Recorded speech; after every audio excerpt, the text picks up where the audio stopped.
ഇന്ന് നല്ലൊരു ദിവസമാണ്, പ്രതീക്ഷ നൽകുന്ന ദിവസം. ആരും തൊടില്ലെന്ന് കരുതിയ മലയാള സിനിമയിലെ 2 അതികായന്മാർ സ്ഥാനഭ്രഷ്ടരായി നിലം പതിച്ച ദിവസം.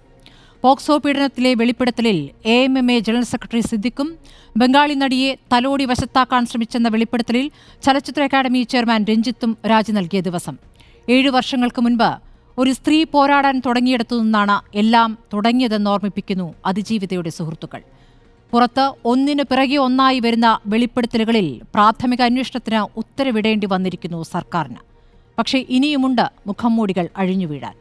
പ്രതികരിക്കാതെ എവിടെയോ ഉണ്ട് മലയാള സിനിമയുടെ സൂപ്പർ താരങ്ങൾ.